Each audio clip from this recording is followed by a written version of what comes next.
Hello everyone and welcome back to the SteemTrail gaming news. Today is the 30th December 2017. My name is Kralizec and I will be your host for the evening. Today we got three little topics to talk about. Honestly, this piece of news will probably be on the shorter side of things.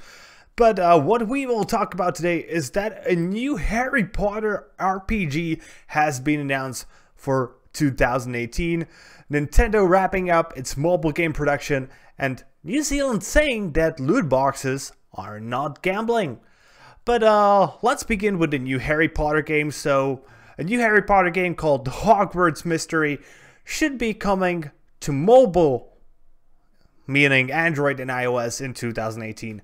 I gotta say, this is a pretty big surprise to me on both ends. First of all, I haven't expected a new Harry Potter game to come to the market this year.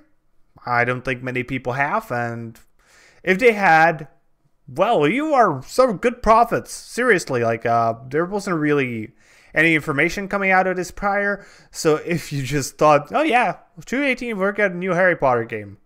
And not only are we getting this, we are also getting the new AR game from Niantic, which should be like Pokemon Go, but for Harry Potter. But we will be also getting this, so it will be called Harry Potter Wizards Unite.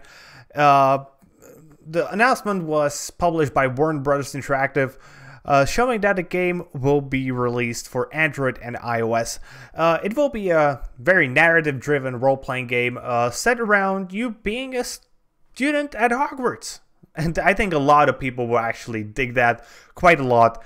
But I'm going to guess straight away, there will be a lot of microtransactions inside the game. I'm sort of thinking it will be one of those, like, you know, click and wait sort of games that will be driven this time by a story. And that should actually help to make it a little bit more better, I think. Like, it will be actually a better game because there will be a central story plot to the game. So essentially, you will be a student, you will enroll into Hogwarts, you will be studying different subjects. My guess is, you know, it will be one of those games where you come in, you click this, the game makes you do that, then wait for 6 hours before it's done. And if you want to, you could perhaps speed it up by buying a few of our, you know, what I don't remember, galleons? I think that's the, I don't really remember the name of the magical currency, but they have it pretty easy to have magical currency inside the game. And you will be obviously able to buy it for real money and to speed things up. So on one hand, I'm really excited about this. I'm one of those guys who grew up with Harry Potter, as many other people did. Obviously, I didn't grow up with the English version precisely, but when the Czech translation first came out, I was 11. When the second issue came out, I was 12, and so on and so on. So for me, it was literally perfect. When I read the book, I was exactly that age, and I could perfectly imagine myself in those situations. So I love Harry Potter. No doubt about that. And I would really love to play a game where I get to be a student and not to play as Harry or Hermione or Ron or whoever, but I get to play as myself. I would fucking love that. But it being a mobile game, man, that just makes me sad.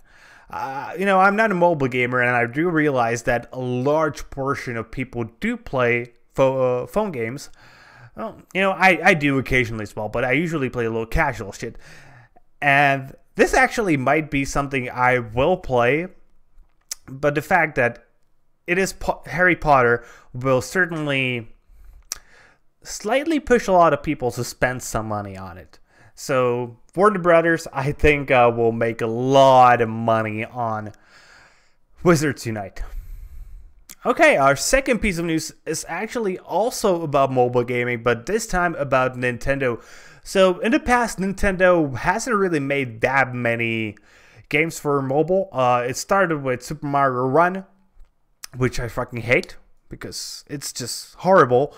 But when we actually got some other games, you know, like Miitopia, Fire Emblem Heroes, or Animal Crossing, we got all those games for mobile now, and usually they are at least decent. You know, even Super Mario Run is not really a bad game, but I freaking hate the business model it has, where you can essentially play only the first world and then you have to pay, and there really isn't any way to unlock it unless you pay money, and I just hate that model.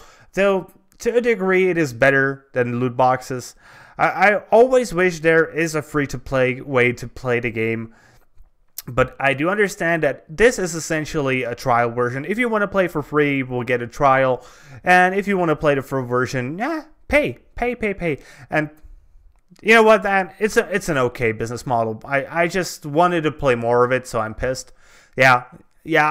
Let me acknowledge my own biases, and I will not lie about them. So I'm just biased here, and I wanted to play more of Super Mario Run. And I also wish it wasn't just a runner; it was actually a platformer, because I think platformers are very playable on mobile. They can be really precise with good smartphones.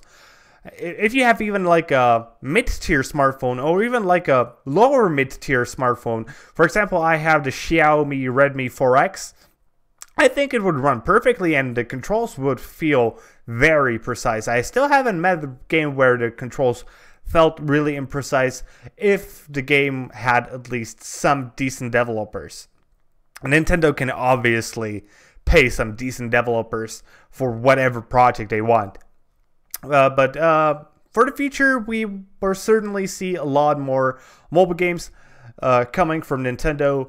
A lot of people are assuming soon we will actually see Mario Kart coming to mobile, and I hope so, but I hope you will be able to play it free to play. Though I'm going to guess that will probably also be a full-fledged pay-to-play title. And in the end, that's okay. Really, that's just okay. And our last piece of news today is New Zealand says that loot boxes do not meet the legal definition for gambling. And I guess I understand. It really depends on what the legal definition for gambling is in New Zealand. Each country has a slightly different legal definition for gambling. So loot boxes in some places will fall under that category, and in some places they won't. In New Zealand, it obviously didn't happen, and that's okay. The thing is, the legal definition for gambling can be pretty easily changed if the parliament or whatever governing body in New Zealand just decides to do that. It's not really that hard. It's just changing a few words in the law. And if companies continue on with their really shitty practices, there's a good chance that that will happen in the future. And I'm sort of hoping that it will happen in the future, because if you don't already know my personal opinion on loot boxes, you can go watch my video on my personal channel, The Real Problem with Loot Boxes, on Kralizec Gaming. I think they're shit, and they are addictive, and they are worse than gambling, and they need to be abolished. Otherwise there will be a lot of problems in the future with a lot of addicted kids. Actually kids, because those are the most vulnerable to loot boxes.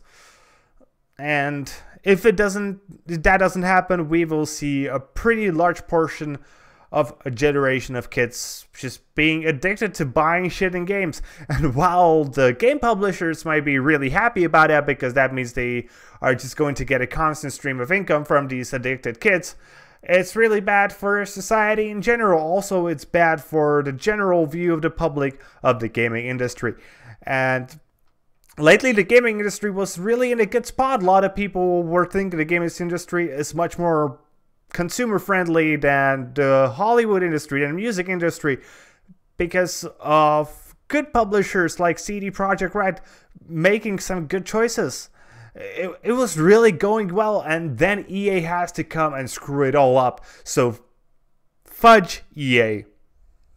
And with that being said, I hope you guys enjoyed today's video. If you did, please consider upvoting this video and subscribing to our channel. If you're watching this live on Steemit or just in Steemit in general, be so considerate and perhaps upvote our post and follow our blog.